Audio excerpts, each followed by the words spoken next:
Bismillah ar-Rahman ar-Rahim. Donc, on continue donc le renforcement des sciences de la vie de la Terre au niveau du lycée avec toujours mes cours sur la génétique humaine avec la troisième méthode qui est l'analyse des karyotypes. Alors, on a parlé la vidéo précédente de l'analyse des karyotypes et la réalisation, comment réaliser un karyotype. Voilà. Aujourd'hui, on va étudier les anomalies chromosomiques. Définition d'une anomalie chromosomique. Les anomalies chromosomiques consistent en une modification au niveau du nombre ou la structure des chromosomes du karyotype. Donc, on va parler aujourd'hui, commencer par les anomalies du nombre. Comme vous le savez, il y a dans le karyotype, bien sûr, il y a des autosomes de 1 jusqu'à 22 paires de chromosomes. Et la 23e paire, c'est le chromosome sexuel. Donc l'anomalie du nombre peut toucher donc les chromosomes, soit les chromosomes autosomes non sexuels de 1 jusqu'à 22, ou bien il peut toucher aussi les chromosomes sexuels. Donc on va parler premièrement de la variation du nombre de chromosomes avec cet exemple on va parler de la trisomie. Donc un enfant ici atteint de ce qu'on appelle la trisomie 21 ou bien la maladie de Down. Donc avec cet exercice, on va résoudre ensemble cet exercice. Alors, on va lire l'exercice. La trisomie ou syndrome de Down est une maladie d'origine génétique. Les personnes atteintes sont caractérisées par un visage arrondi avec des yeux obliques, des mains courtes à pompe présentant un pli unique, un pli, donc ils ont dans leurs mains un seul pli unique. D'accord, la taille petite avec des muscles mous, des malformations internes, notamment du cœur, un retard mental. Donc ce sont des individus qui sont caractérisés par un retard mental. L'âge mental ne dépasse pas 7 ans. Voilà, donc ce sont les symptômes de cette maladie, donc bien le syndrome de Down. Alors, comment on va vous présenter donc l'exercice? Le document 1 montre le karyotype d'un enfant trisomique. Voilà, vous avez un karyotype d'enfant trisomique. La première question, en utilisant le document 1, voilà, donnez donc la formule chromosomique de cet enfant. Donnez aussi la formule chromosomique des gamètes parentaux ayant abouti à la naissance de cet enfant, c'est-à-dire la formation de ce zygote, de cet enfant mongolien. Voilà. Le document 2 représente un schéma expliquant l'origine de la trisomie 21. La troisième question, en vous basant sur le document 2, c'est-à-dire ça, ce schéma, dégagez la cause de l'apparition de la trisomie 21. D'accord? Alors, la première question, donc la formule chromosomique de cet enfant.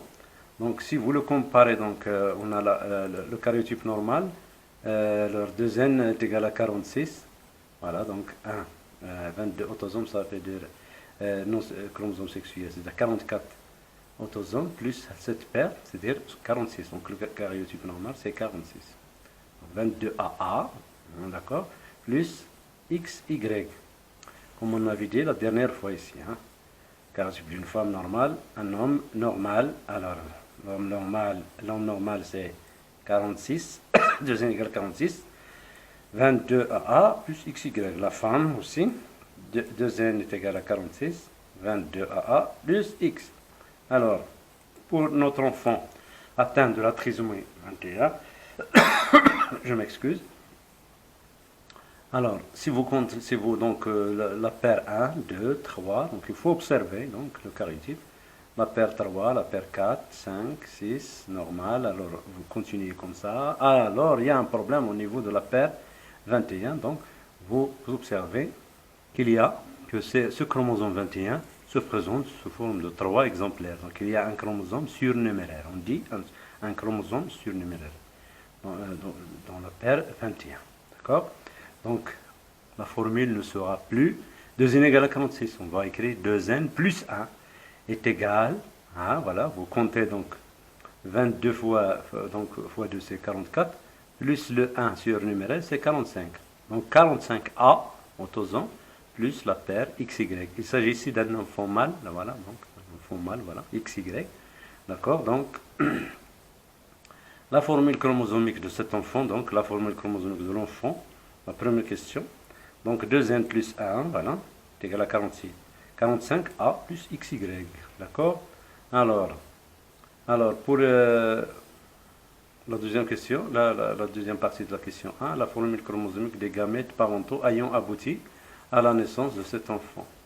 Donc vous avez ici donc un chromosome au niveau de la paire 21 surnuméraire. Donc l'un des parents a fourni un gamète anormal, soit la mère, soit le père. Alors dans le cas normal, donc un père normal, donc vous avez ici 46 chromosomes, donc la femme va fournir les gamètes, vous avez 46 chromosomes, donc dans les gamètes, donc ça c'est la cellule mère des gamètes, mais les gamètes seront la moitié de 46, c'est-à-dire 23.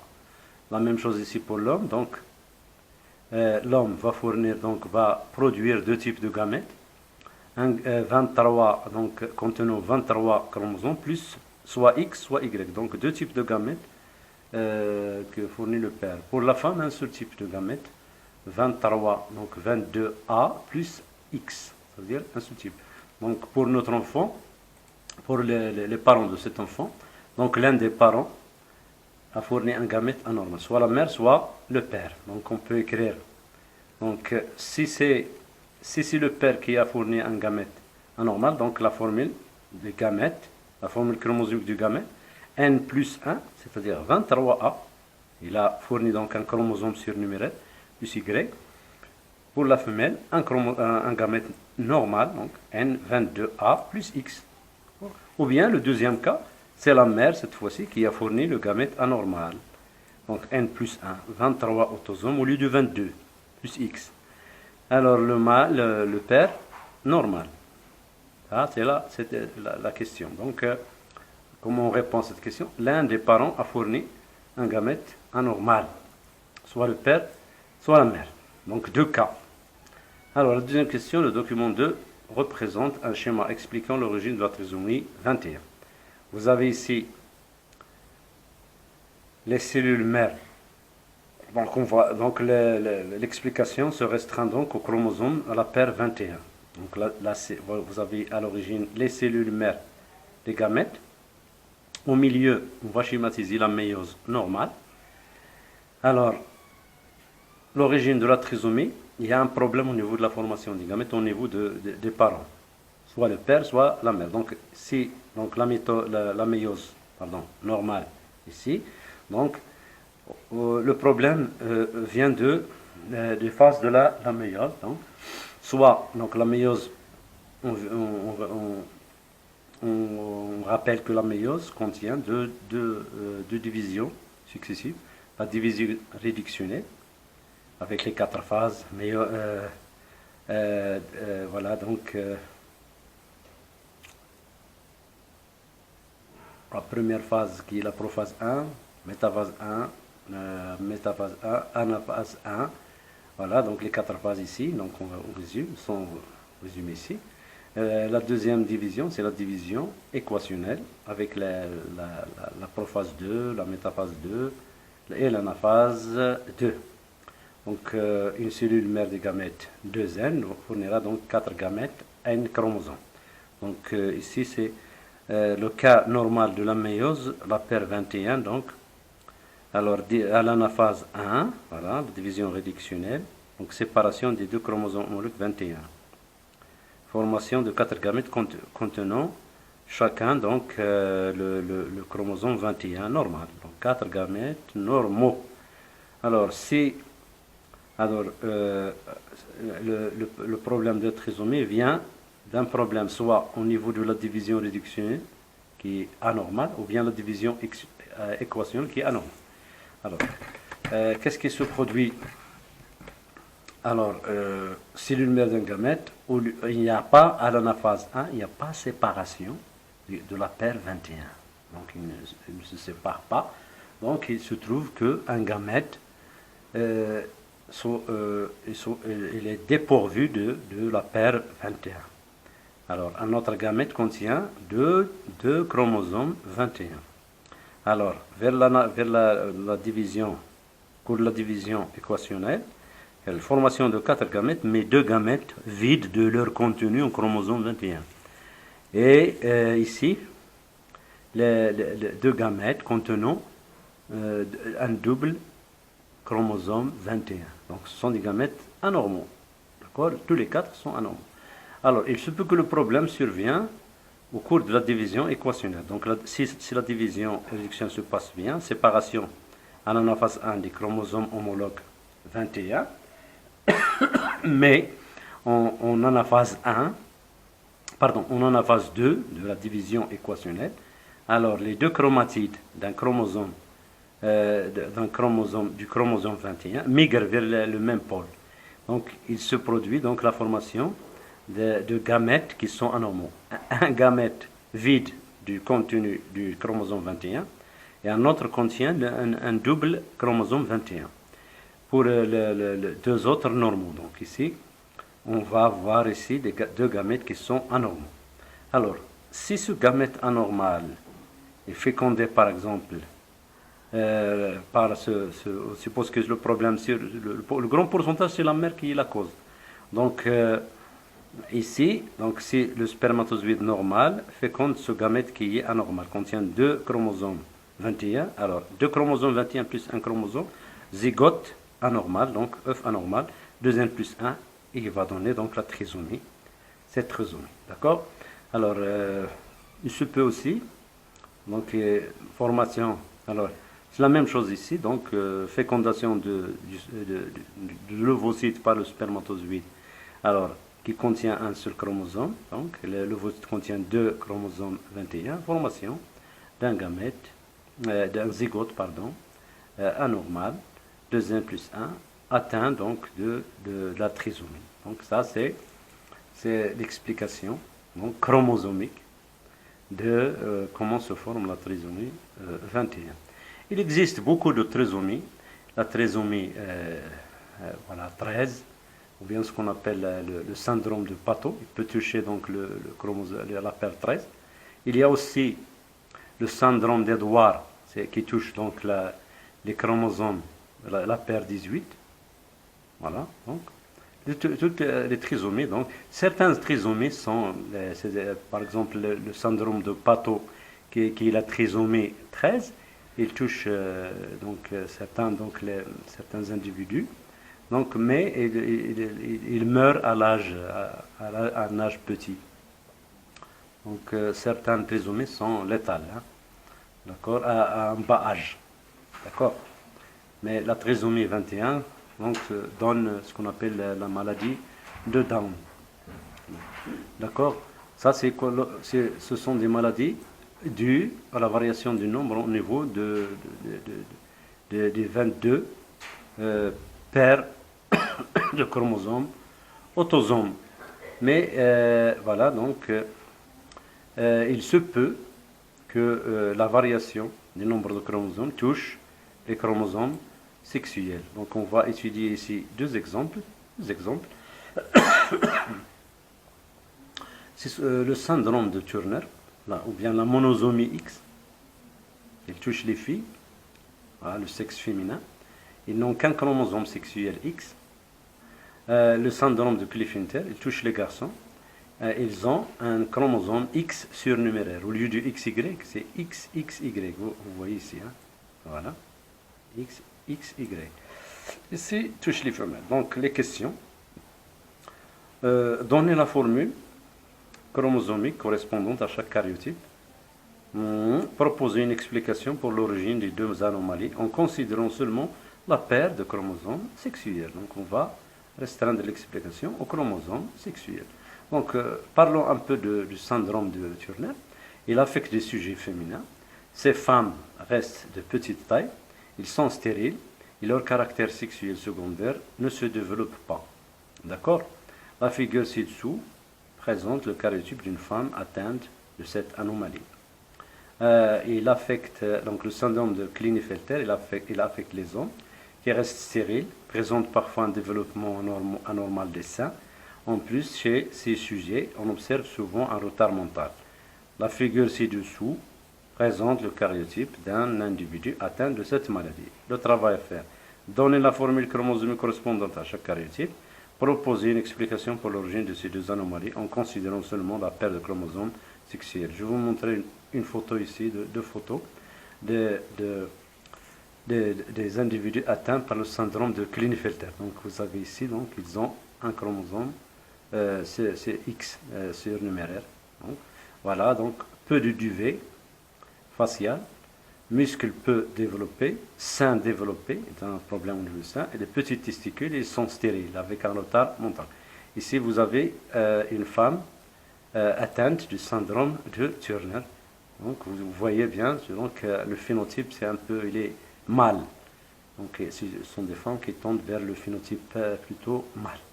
D'accord? Et l'inverse pour le syndrome de Klinefelter, donc c'est le phénotype femelle. Donc, le phénotype femelle avec un retard mental. Alors, venons pour étudier donc les formules chromosomiques. Voilà. Donc vous avez un chromosome de moins. Pour l'homme normal, 2n égale à 46, mais ça c'est 2n égale 2n moins 1. Donc il faut retrancher un chromosome. 2n moins 1 est égal à 45, est égal à 22a, est égal à 44a, plus x, un seul x. D'accord? Donc la formule chromosomique de l'individu atteint de Turner, 2n moins 1, 44a plus x de l'individu atteint, bien sûr. D'accord? Donc un chromosome de moins. Mais Klinefelter, et on va écrire 2n plus 1 est égal à 47 cette fois-ci, 44a, donc 22 fois 2 c'est 44a, plus x, y, donc ça donne 47, voilà.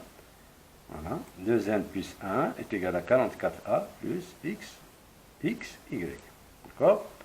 Alors, la deuxième question, comme on a expliqué le syndrome tout à l'heure de Down, on va expliquer aussi comment se forment ces monosomies, ou bien le XXY, c'est-à-dire comment les individus sont, il y a formation des individus atteints de ce syndrome de Turner, de Klinefelter. Donc, on va exploiter donc ce schéma. Voilà, on va donc regarder donc les parents. Alors, vous avez le père ici, XY, la femme, XX. Donc, qu'est-ce qui se passe? Quel est le problème? Alors, chez la femme, si c'est le problème chez la femme ici, donc, absence de quoi? On a les chromosomes X, comme on a dit tout à l'heure pour la paire 21 au niveau de Down, et il n'y a pas séparation, donc absence de disjonction, bien séparation de chromosomes sexuels. C'est une méiose atypique. Donc on va se retrouver avec des gamètes vers la fin qui sont anormaux. 4 gamètes, hein, je n'ai pas schématisé ici l'autre gamète, voilà. Donc 4 gamètes qui sont anormaux. Donc un gamète ici qui contient le double XX, un autre gamète ici vide, et 2 gamètes ici donc, qui vont être vides, donc 3 ici vont être vides. D'accord? Pour l'homme par XY, séparation normale à l'anaphase 1 de X et Y, chromosomes sexuels. Donc on a 2 types de gamètes, X et Y. D'accord? Donc si il y a fécondation de ce spermatozoïde féconde l'ovule qui contient le XX.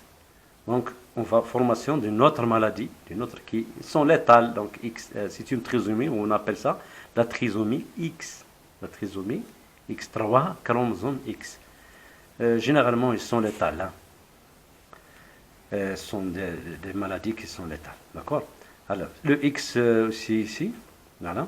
C'est ce spermatozoïde qui contient un seul X féconde d'un gamète dépourvu de chromosomes sexuels. Il y a formation du syndrome de Turner. Donc une fille atteinte du syndrome de Turner. Alors, si c'est un gamète de type Y, contient le chromosome Y, qui va féconder l'ovule XX. On va avoir donc XXY. C'est le syndrome de Klinefelter. Et si le gamète contenant le chromosome Y féconde un gamète dépourvu de chromosome sexuel, donc on va obtenir bien sûr un zygote individu non viable. Il y a d'autres anomalies, mais ils sont non viables. Donc j'espère que vous avez compris comment se forme le syndrome de Klinefelter et le syndrome de Turner, et aussi cette trisomie XX qui est aussi non viable. D'accord? Donc ça c'est pour les anomalies chromosomiques du nombre. D'accord? Lorsque le problème touche le nombre. Alors, il se peut que les anomalies chromosomiques sont causées par la structure des chromosomes, modification de la structure du chromosome. Donc, je vous présente cet exercice. Voilà. Alors, le stock chromosomique de tous les organismes eucaryotes, c'est-à-dire qu'ils possèdent un noyau typique, est composé de chromosomes différents par la taille, la forme, la position de centromère et des bandes transversales colorables, comme on a dit dans le vidéo précédent. Au sein de chaque espèce, l'eucaryotype peut présenter des variations de structure qui correspondent à des réarrangements de fragments de chromatide au sein d'un même chromosome, par délétion, perte, duplication, une perte de fragments ou bien une duplication. Des translocations simples, complètes ou réciproques entre chromosomes non homologués. Il se peut que les chromosomes, se produisent des échanges de chromosomes entre chromosomes non homologues. Voilà. La fusion de deux paires de chromosomes, il se peut, le problème de la structure peut être modifié par fusion de deux paires de chromosomes. Alors, les cariotypes ci-dessous, l'exercice ci-dessous présente des anomalies de structure chez deux individus, un individu A et un individu B. Identifiez l'anomalie que montre chaque cariotype. Deuxièmement, ces individus ont-ils un phénotype normal? L'individu B cet individu a eu un enfant ayant un phénotype anormal. Il consulte son médecin. Celui-ci établit le cariotype de l'enfant. Le résultat est représenté par le document 2. Voilà, vous avez ici le document 2. D'accord, de l'enfant. Troisième question. Déterminer l'anomalie chromosomique chez cet enfant. Voilà. Quatrième question. En considérant les paires de chromosomes impliquées dans l'anomalie, réaliser un schéma expliquant le mécanisme de formation du gamète à l'origine de cet enfant. Voilà. Okay. D'accord? Alors, si vous... identifiez l'anomalie que montre chaque cariotype. Alors, le cariotype de A. Alors, regardez ici. La paire 1, donc il faut observer le cariotype un par un. Donc, la paire 1, 2, 3, 4, 5. Ah, 5, il y a ici un problème. Donc, vous voyez qu'il y a perte d'un fragment du chromosome 5. Un problème donc au niveau de la paire 5. On va continuer. Toutes les paires sont normales. Donc, c'est un mal. Donc, le problème réside dans la paire 5. Il y a perte de fragment 5. C'est ce qui donne la maladie de ce qu'on appelle cette maladie, est appelée le cri du chat. Le cri du chat, le miaulement du chat. Donc, c'est une maladie donc due à la perte d'un fragment de chromosome numéro 5. D'accord? Le cariotype A présente une délétion, on dit une délétion du fragment du chromosome 5. D'accord? Alors, le cariotype B, regardez, il faut observer toujours les paires. Paire 1, 2, 3, 4, 5, 6, 7, 8, 9, 10. Alors, 11, normal, 12, 13, 14. Ah, il y a quelque chose qui cloche ici.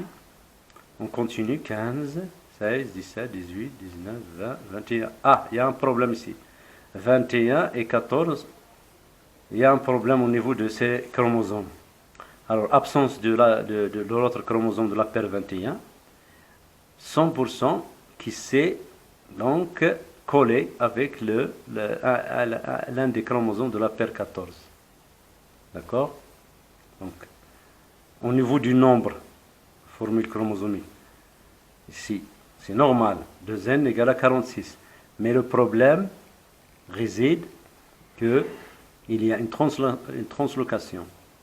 Et cette translocation, on l'appelle équilibrée, puisqu'il ne change pas le nombre de chromosomes. Donc l'individu est normal, hein? Même si son karyotype a un problème, mais il est normal, parce que le nombre n'est pas touché. D'accord? Alors le karyotype de l'individu présente une translocation du chromosome 21 sur le chromosome 14. D'accord? Ici. 21. Voilà, donc, collage du chromosome 21 sur le chromosome 14. La deuxième question. Alors, ces individus ont-ils un phénotype normal? Alors, pour l'individu A, il est malade. Hein? Pour l'individu A, la perte d'un fragment de chromosome est accompagnée de la perte de certains nombres de gènes. Donc, il y a perte de gènes ici. Et donc, cet individu aura un phénotype anormal. Il s'agit de la maladie du cœur du chat, de miaulement du chat. D'accord? Mais l'individu B, il n'y a pas d'anomalie clinique chez le sujet porteur, car il n'y a ni perte ni gain du matériel génétique. Le nombre de chromosomes reste inchangeable ici. Donc, on parle de translocation équilibrée. On dit que c'est une translocation équilibrée. Alors, pour l'enfant, pour la question concernant l'enfant 3, déterminer l'anomalie chromosomique chez cet enfant. Voilà, donc vous voyez. 1, de la paire 1, donc il faut observer toujours le karyotype. 1, 2, 3, 4, 5, 6, 7, 8, 9, 10, 12, ouais, 14. Alors ici, vous avez un problème. Voilà, donc toujours il y a le problème de cet enfant qui est né de deux parents.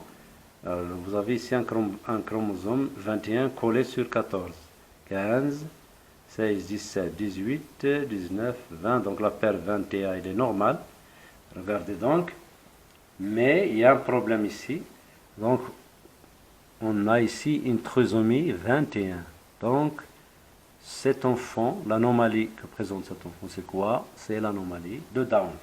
Le syndrome de Down, la trisomie 21. D'accord? L'enfant trisomique, il présente deux chromosomes 21 libres et un troisième lié au chromosome 14. On parle de trisomie 21 masquée. C'est la trisomie 21 masquée. Hein? Alors, pour la dernière question, en considérant les paires de chromosomes impliqués dans l'anomalie, c'est-à-dire 14 et 21, voilà, réaliser un schéma expliquant le mécanisme de formation du gamète à l'origine de cet enfant. Donc, il faut prendre donc voilà, donc qu'est-ce qu'il faut faire ici?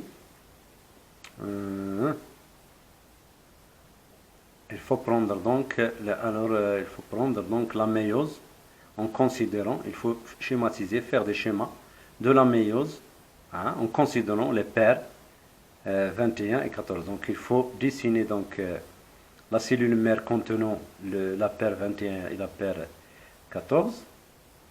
Voilà. Voilà. Donc il faut discuter. Donc, donc il faut subir la méiose à cette cellule. Alors, en considérant la paire 14 et 21 de ce parent, par exemple. Voilà. La division réductionnelle, donc, et la division équationnelle, donc, et voir combien de gamètes, quels sont les types de gamètes, donc, qui sont les gamètes qui sont responsables de la formation de ce karyotype. D'accord? Voilà, d'une part. Alors, on va terminer ça. Le diagnostic, on va parler, donc, pour finir avec cette leçon de génétique humaine, donc, ce qui concerne le cours, le diagnostic prénatal des maladies génétiques. Alors, on utilise des techniques qui sont résumées dans ce schéma très important. Vous avez donc, je les ai numérotées, donc l'amniosynthèse, l'extraction de 20 ml de liquide amniotique dès la 14e semaine. Donc c'est quoi l'amniosynthèse? Vous avez ici une photo. La technique, c'est une technique qui consiste à prélever environ 20 ml de liquide amniotique dans lequel se trouvent les cellules du fœtus. Donc vous avez ici en violet le liquide amniotique. Ce prélèvement permet de réaliser divers examens comme la préparation du karyotype. Voilà, donc c'est une technique qui nous permet de déceler donc les anomalies. Il y a aussi la biopsie fœtale. Donc ici, c'est quoi? C'est le prélèvement de villosité choriale, c'est-à-dire, voilà, consiste à prélever des échantillons des villosités placentaires au niveau du placenta. C'est un organe qui lie l'enfant à sa mère, hein, voilà, en vue de les analyser génétiquement pour rechercher des mutations et des anomalies chromosomiques. C'est la deuxième technique. La troisième technique, c'est ce qu'on appelle la phoetoscopie. C'est le prélèvement du sang fœtal du cordon ombilical. Donc la phoetoscopie ici, voilà. Donc le cordon ombilical, donc la seringue ici, pour prélever un peu de sang qui est présent sur le cordon, qui circule bien sûr entre la mère et son fœtus. Il consiste donc la phoetoscopie consiste à prélever un échantillon de sang fœtal à partir du cordon ombilical pour une analyse chimique ou une analyse génétique des cellules qu'il contient. Vous avez l'échographie. L'échographie, donc, c'est une technique qui permet le suivi donc, de la gestation chez la femme.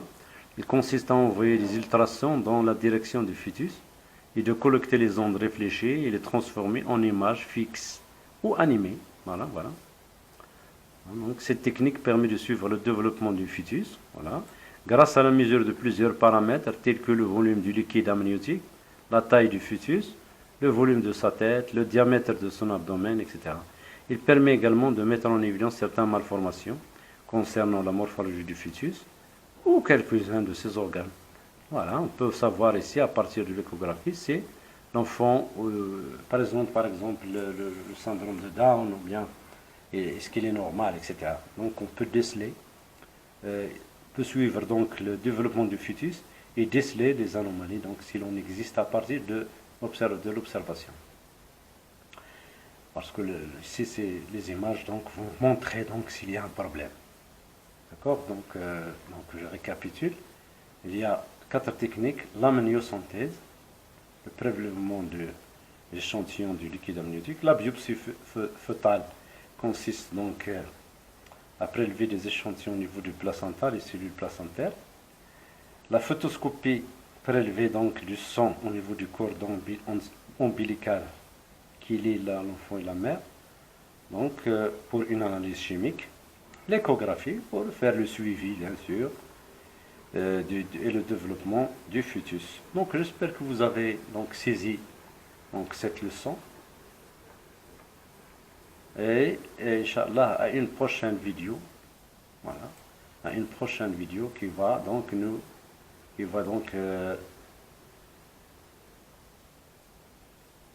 continuer, qui va vous aider donc à comprendre les SVT en deuxième année du lycée, bien sûr.